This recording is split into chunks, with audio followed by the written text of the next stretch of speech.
Greetings and peace. I would like to start this with Bismillah ar-Rahman ar-Rahim, in the name of Allah, the Beneficent, the Most Merciful, and Assalamu alaikum wa rahmatullahi wa barakatuhu. Peace be with you and yours.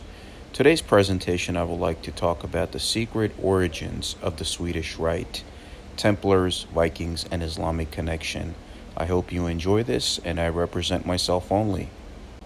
I would like to call this presentation the Enigma of the North, a critical academic examination of Scandinavian Freemasonry, analyzing the historical contradictions between its exclusive Christian structure and the broader truths of Knights Templar, Vikings, and Islamic interactions. A disclaimer that this presentation is intended for academic, historical, and sociological analysis. It upholds the principles of free speech to explore esoteric traditions, migration patterns, and organizational structures objectively. Anomaly of the Swedish Rite. The Swedish Rite of Freemasonry presents a unique sociological and historical anomaly within the global Masonic Brotherhood. It requires absolute adherence to the Christian faith, specifically tracing its esoteric lineage to the Knights Templar. Unlike the universalist approach adopted by mainstream Anglo-American Freemasonry, which welcomes men of all faiths who believe in a supreme being, the Scandinavian system remains strictly isolationist and religiously exclusive. This presentation unpacks the profound contradictions in this stance by examining the very history the Rite claims to champion. We look at the structure of the Swedish Rite, the first being the 11-degree system. The Swedish Rite operates on a highly integrated, continuous 11-degree system. Unlike other jurisdictions where appendant bodies, like the Scottish or York Rites, are optional additions, the Swedish system is a single, unbroken, progressive path. Every degree is inextricably linked to Christian theology, culminating in high degrees that explicitly claim to inherit the spiritual mantle of the medieval Knights Templar. Now, they claim the royal patronage of Charles XIII, and how the Rite gained immense prestige and structural rigidity under the patronage of King Charles XIII of Sweden, who established the Order of Charles XIII in 1811, an order of knighthood granted strictly to high-ranking Swedish Freemasons. This royal endorsement solidified the organization's self-image as the sole legitimate, aristocratic, and purely Christian inheritor of the Templar lore in Northern Europe. Contradictions with Masonic ideals. The philosophical cornerstone of speculative Freemasonry is rooted in James Anderson's Constitution of 1723. This foundational document explicitly shifted the fraternity away from sectarian religious requirements. Anderson declared that a Mason is obliged to that religion in which all men agree, leaving their particular opinions to themselves. This principle of universal brotherhood was designed to heal the wounds of European religious wars. By enforcing a strict Christian dogma, the Swedish Rite inherently contradicts the very Enlightenment philosophy that birthed modern speculative Freemasonry. Look at the English precedent and the evolution towards inclusion.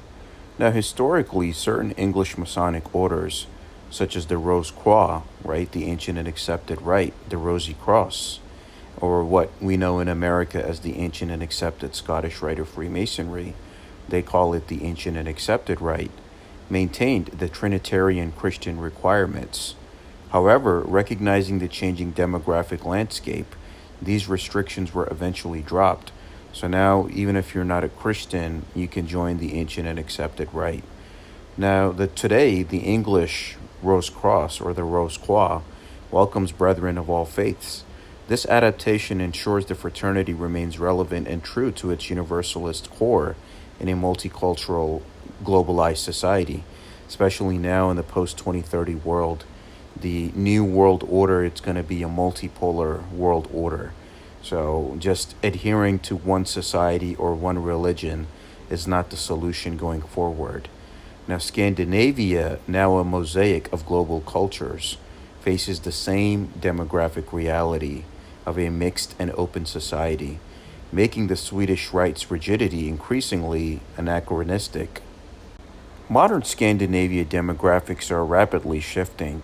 Generation Z and millennials place a premium on egalitarianism, globalism, and inclusivity, right? They are inherently suspicious of organizations that enforce religious exclusivity. To these generations, an organization that bars individuals based on faith, regardless of their moral character, appears not as an elite brotherhood, but as a relic of prejudice, one that has no place in the modern world and even going forward. Now, if the Swedish Rite fails to adapt to these shifting values, it risks demographic starvation. As older generations pass, the fraternity will struggle to attract principled, modern men who refuse to participate in exclusionary practices. Survival depends on evolving beyond rigid dogmas and recognizing that true brotherhood cannot be confined within the borders of a single theology. When an organization binds esoteric initiation and historical lore to religious exclusivity, it inadvertently creates a framework susceptible to being hijacked by extremists seeking to justify xenophobia. And this is basically an observation from a sociology perspective on the dangers of exclusionary fraternities. Now we look at this historical situation of Anders Breivik, right, in 2011 and the attacks in Norway. It highlights how right-wing extremism can misappropriate the aesthetics of quote-unquote Christian Templarism to construct violent exclusionary manifestos. While Freemasonry immediately expelled the perpetrator, the event underscores the societal risks of maintaining rigidly exclusive crusader-themed identity structures. And you even see that now where people who use the Deuce Volt memes or the Knights Templars groups, social media groups, even some Masonic Knights Templar private groups on Facebook and other places where they're like being so racist towards Islam. And these idiots have no idea that the true Knights Templars were defenders of all faiths and that they were friends with Muslim mystics, right? Even Richard and Saladin, Richard the Lionheart, the Lion's Grip, and how Saladin, right? They were basically brothers of the same esoteric order. And those things need to be respected. You know, even in the ancient and accepted Scottish Rite in America, the Knight of St. Andrew's degrees shows you that. The Knight of the Brazen Serpent degree shows you that. So this whole aspect of, let's say, LARPing as crusaders doesn't serve anyone in the end. And the Anders Breivik situation is the perfect example of that. Here we look at the Vikings, Templars, and reality beyond the myth. The romanticized hyper-Christian identity of the Northern European warrior is historically flawed. Long before and during the Crusades, Scandinavians were deeply intertwined with the East. When King Sigurd, the Crusader of Norway, traveled to Jerusalem, his men encountered advanced Islamic and Byzantine civilizations. The cultural exchange was profound, shattering the notion of an isolated, purely Christian North. The Viking Age itself was defined by extensive trade, exploration, and cultural absorption across the Near East and Central Asia. Steppe genetics and ancient links. Genetic and archaeological evidence thoroughly debunks the concept of an isolated Nordic purity. The ancestors of the Vikings, and indeed most modern Europeans, trace significant lineage back to the Yamnaya culture. These Bronze Age pastoralists migrated from the Pontic-Caspian steppe, bridging Europe and Asia. They brought with them the roots of the Indo-European languages, connecting Old Norse with ancient Persian and Sanskrit. The cultural and genetic foundations of Scandinavia are inextricably linked to the very Eastern peoples that exclusive Western organizations often seek to distance themselves from or not give them any due credit. Here we see the echoes of the East and the parallel theological concepts of heaven, where in the Scandinavian culture you have Valhalla, right, in Norse mythology. Valhalla is Odin's majestic hall, a paradise reserved for warriors slain in battle, right, the Einherjar. It represents a martial theology where ultimate spiritual reward is tied directly to sacrifice on the battlefield. This concept served as a powerful motivating force for Viking expansion and military prowess. Now, in Islam, this mirrors certain Islamic concepts of Jannah, heaven, particularly the profound rewards promised to the Shaheed, martyr, who falls in righteous battle or struggle. Now, both cultures developed complex theological frameworks that elevated martial sacrifice. These philosophical parallels facilitated mutual understanding when Norsemen and Islamic societies inevitably clashed and traded. Encounters with Islam. Now, the attack on Seville in 844, the myth of the Viking invincibility was broken by the Islamic world. In 844, a massive fleet of Majus, the Arabic term for Vikings, attacked Seville in the Umayyad Emirate of Cordoba. While initially successful, they were soon decisively defeated by Emir Abdul al-Rahman II, his organized military using sophisticated tactics and incendiary weapons. This defeat led to normalized diplomatic and trade relations, proving that the Northmen learned to respect and cooperate with the powerful Islamic caliphates. Trade and the Allah Ring. The Volga trade route connected Scandinavia directly to the Abbasid Caliphate. Accounts by Arab scholars like Ahmad ibn Fadlan detail extensive interactions with the Rus Vikings. The most striking archaeological proof of this intimate connection is a 9th century silver ring discovered in a Viking woman's grave in Birka, Sweden. The ring features a pink stone inscribed with the ancient Kufic Arabic writing reading La ilaha illallah, or illallah for Allah.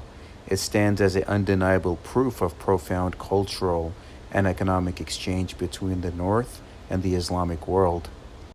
The true Knights Templars loved and respected their Muslim brothers, right? Now, the Swedish Rite claims a pure Christian Templar heritage. However, the historical Knights Templars were deeply immersed in Middle Eastern geopolitics and frequently engaged in diplomacy with Islamic leaders. Usama ibn Munkid, a 12th century Muslim diplomat, famously recorded an incident at the Al-Aqsa Mosque in Jerusalem when a newly arrived European crusader harassed Usama during his Islamic prayers. His friends, the Knights Templars, physically removed the aggressor and apologized to Usama and protected his right to pray. They respected faith over fanaticism. And that's exactly what it is. Even at certain points, they would betray Frankish army interest or Frankish interest to Muslim interest. So the Knights Templars, they studied with the Muslims and mystics and the Hashashins, the Shia Ismailis of the Islamic world, and they took that knowledge back to Europe. So the true Knights Templars were not bigots, because that's not what represents the true spirit of Masonry. They were the defender of all faiths. And that's what even Saladin, he was part of the same esoteric brotherhood, and he ensured that basically the pilgrims, their places of worship were protected and that had safe passage in and out of Jerusalem. And this is also in the Mediterranean Pass decree, which was given by the Muslims to the Knights of Malta and the Knights Templar, with signs, grips, tokens, and passwords to give them safe passage around the Mediterranean. So this concept that this system of Masonry spontaneously came out in 1717 is absurd, right? These systems exist way before. Templar defeats in the East, the fall of the Crusader states. The romanticized vision of an undefeated Christian Templar army is historically inaccurate.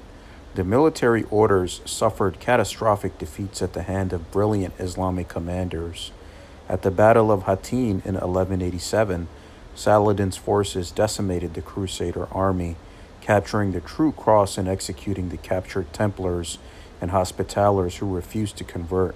In 1291, the Mamluk Sultanate breached the walls of Acre, completely destroying the Templar headquarters and expelling the Crusaders from the Levant permanently. And we see that geopolitics even happening today in the modern times, where the Iraq and Afghanistan wars were defeats. The current Iran war is a complete defeat, right? So it's basically the same people fighting against the same people. They lost the Crusades and they lost the modern wars as well. Absorbing the esoteric. 1. The Sufi influence. During their 2 centuries in the Levant, the Templars absorbed esoteric philosophies from local traditions, including Sufism, Islamic mysticism that emphasizes the inner search for God, mirroring later Masonic initiation. 2. The Ismaili structures. Scholars note striking structural similarities between the initiation degrees of the Templars and Islamic esoteric groups, like the Ismailis, who are the assassins or hashashin, suggesting cross-pollination of organizational ideas. 3. The Hermetic transfer. Now, the Templars became conduits for ancient Hermetic and Neoplatonic wisdom, preserved and expanded upon by Islamic scholars, bringing this knowledge back to a Dark Age Europe. Contradiction of a quote-unquote pure heritage. Because the historical Knights Templars were deeply influenced by Islamic esotericism, architecture, and science, any Masonic rite claiming a quote-unquote pure Christian Templar descent is operating on a fabricated history. The esoteric wisdom of the Templars was fundamentally syncretic. To claim Templar lineage while simultaneously excluding non-Christians is a historical paradox and contradiction. True Templar heritage acknowledges the profound intellectual and spiritual debt owed to the East. The divergence of Masonic degrees. We see with the Scottish Rite it's a 33-degree system, and how the ancient and accepted Scottish Rite evolved to recognize the universality of its esoteric teachings. Its degrees incorporate symbolism from Judaism, Christianity, Islam, and ancient philosophy. By allowing men of various faiths to participate, it fulfills the true Masonic goal of uniting men who might otherwise have remained at a perpetual distance. The Swedish Rite, which is the 11-degree system, which is in contrast, it's calcified around a purely Christocentric interpretation. By isolating its teachings and restricting its membership, it transformed a universal tool of enlightenment into a regional sectarian club. This isolation prevents the cross-cultural fellowship that the original Templars themselves experienced. And you'll see the interesting thing about even the Scottish Rite system and how at the 33rd degree you are basically given your true identity as a spiritual descendant of the Knights Templar.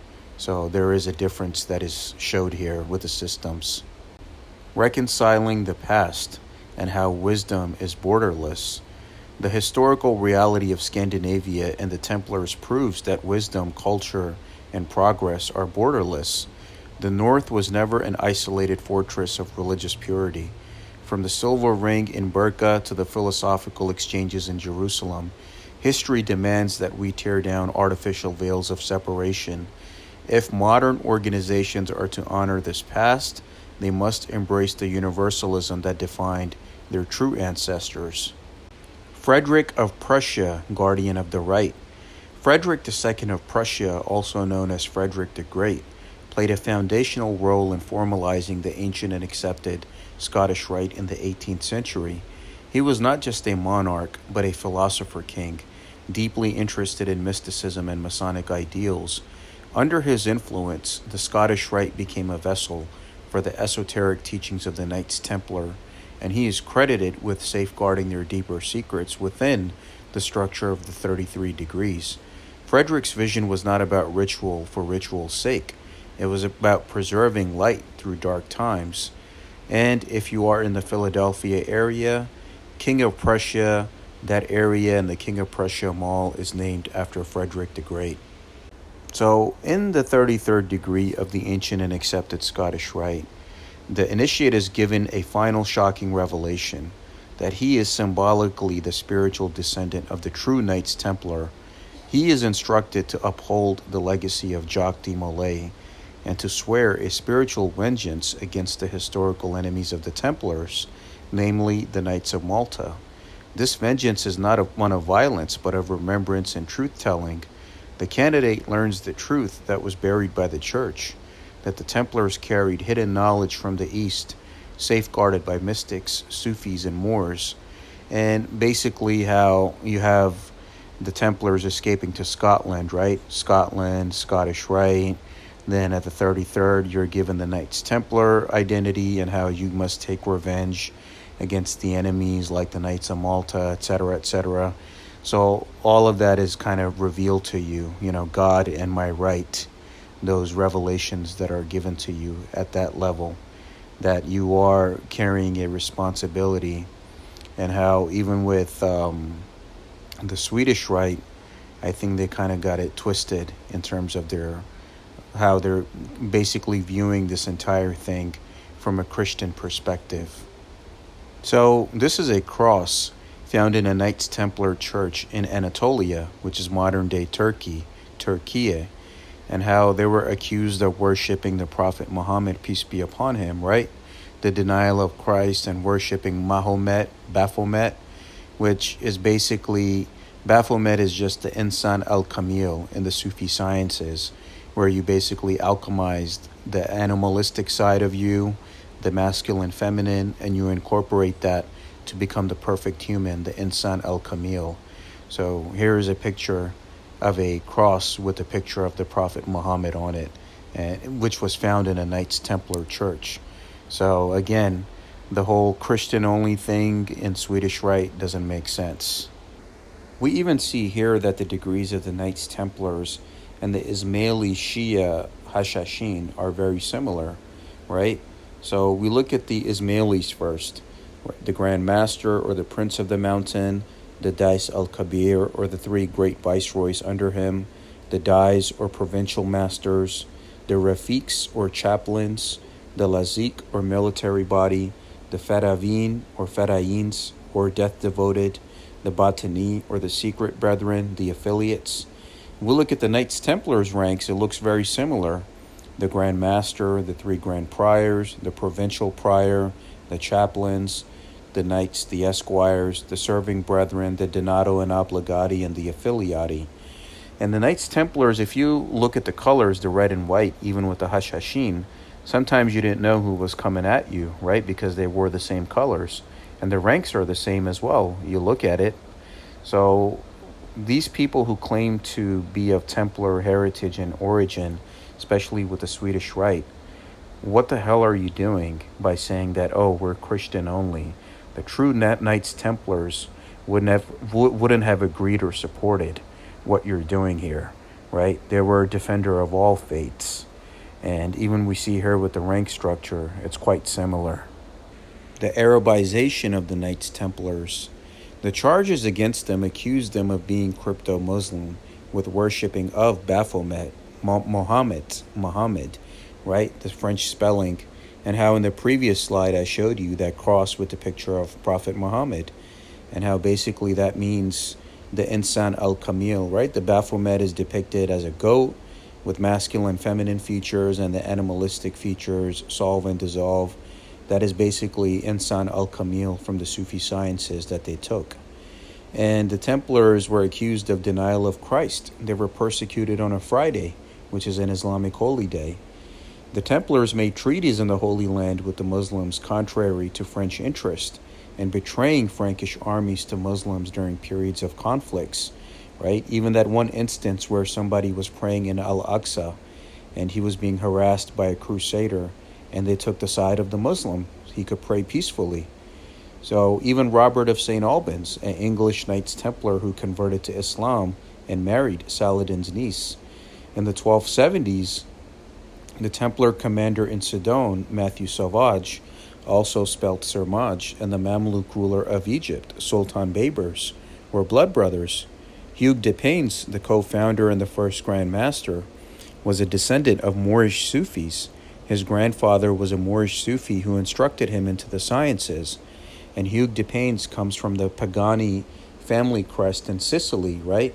So in Sicily, when the Moors were there, you look at the Pagani family crest. It has the heads of three dark-skinned Moors on there. So, it's all relative. So we hear about Freemasonry emerging spontaneously in 1717, right? With the degrees, signs, grips, tokens, and passwords. But this system was there way before, right? Even with the Muslims.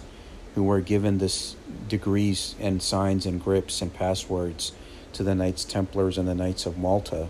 Now, there is an English Grand Lodge source from 1846, Freemasons Quarterly Review, second series, 1846, from Brother L.C. Dulude, who explicitly identifies the Mediterranean Pass as evidence of brotherly love and recognition between Christian, Turk, Moor, and Jew. This testimony originates from a long-serving Mason with extensive continental experience and not a modern revisionist agenda, and how this system was already there. Brother L.C. Dulude details the following, quote, "The higher degrees of Masonry are of Christian origin. The Knights of St. John of Jerusalem, the Knights of Malta, Knights Templar," and he even shows like the certificate which commences with the words, "In the name of the most holy and undivided Trinity, Father, Son, and Holy Ghost." And he talks about his certificate of Knights Templar, which was granted to him by his lodge in Belfast under the Grand Lodge of Ireland. Now, he talks about saying that this and the drinking vessel in which the Knights Templar pledges himself are proofs in evidence of these degrees being of Christian origin. From these degrees, Jews are excluded, and none but Christians can or will be admitted. All right? And then he says that the Order of Knights Templars commenced about 728 years ago. And at the time of the Crusades, now 728 years ago, he's talking about his time in the 1800s, being 728 years ago. And at the time of the Crusades, those knights had frequently occasion to cross the seas and diver countries of non-believers in Christianity. They were instructed and provided with certain passwords, signs, and tokens to pass their way unmolested among the Algerian and Moorish Masons. So he's saying it here basically that this system was basically adopted from the Knights Templars dealing with the Muslims. As we continue, we see that this mutual agreement between the believers and non-believers in Christ, right, that they were allowed to pass unmolested. This Mediterranean pass, a degree only given to the Knights Templars and afterwards to the Knights of Malta, was given to them to make use of in case of obstruction or hindrance. Even by their greatest opponents in respect of religion, it was given, received, and responded to with every token of brotherly love and friendship. By this, then, it proves clearly that an amicable brotherly agreement was established between Christian, Turk, Moor, and Jew to be recognized as brothers of the same family and children of the great architect of the universe. And Brother L.C. Dulude says that I have been a Mason since 1806, have visited most of the principal lodges in France, Germany, Holland, Poland, Prussia, Hanover, Sweden, and Denmark, and declare in all the numerous lodges I have been present in the Master Mason's degree, never have I heard or seen a properly initiated brother Jew Mason being refused admittance, nor have I ever heard in their Masonic workings an allusion, direct or indirect, to Christianity, nor witnessed the many prayers as introduced amongst the brethren in the English system of working in Masonry, particularly so since the year 1813. And yet those countries do and can boast of a good and worthy Masons as ever were initiated in any lodge of England. Away then with those uncalled for innuendos of basically sit lux. If the craft is to be ruled by a spirit of bigotry, then there is an end to genuine Masonry. And Brother L.C. Dulude details this in 1846, January 14th, and he himself was basically a high priest, Knights Templar, Royal Arch, and he was basically have all those degrees, Knights of Malta. He was part of all of that. And he says that bigotry, if Masonry is to be ruled by bigotry and being exclusive to Christians, then that is an end to genuine Masonry, as the true Knights Templars had amicable brotherhood and friendship, and even the Mediterranean Pass degree, which the Muslims gave to them so they could pass unmolested. And even in Cyprus, right, one of the headquarters, Cyprus is also the main headquarters of the Naqshbandi Sufi order, so you can put two and two together there. The threat to their brotherhood. First, the danger of exclusivity. Maintaining a religiously exclusive requirement in the 21st century is not merely anachronistic, it is dangerous. It provides a veneer of legitimacy to those who wish to weaponize history for xenophobic ends, like I pointed out earlier with Anders Breivik in Norway. A brotherhood that excludes based on faith ceases to be a brotherhood of humanity and becomes a faction. Now, Freemasonry is a bridge between cultures, and it possesses the unique potential to serve as a bridge between the East and the West, just as the historical trade routes and the Templar diplomats once did. By returning to universalist principles, the Scandinavian system could become a powerful force for integration and mutual understanding. The inevitable evolution. Institutional change is difficult, especially when bound by centuries of royal patronage and entrenched dogma. However, evolution is inevitable for survival. The English Masonic bodies provided that an organization can honor its historical Christian traditions while simultaneously opening its doors to men of all faiths, focusing on the character of the man rather than his theology. The future of the Scandinavian Rite depends on its willingness to step into the light of universal brotherhood. The true heritage of the North. It is not isolation and purity, but exploration, integration, and the fearless pursuit of wisdom across all borders. Here are academic and historical references that I recommend you look at. Please take a moment and take a snapshot of this so you can research it at your own leisure and pleasure. Thank you for watching. If any questions or comments, please email me at salmansheikh911@gmail.com. And of course, all of my presentation, the images, and all of that in between, everything is used for the purpose of nonprofit awareness and education. And that is the purpose of my videos and channels, which is under the copyright laws of fair use, nonprofit, free speech, and entertainment and education purposes. Thank you. All rights reserved.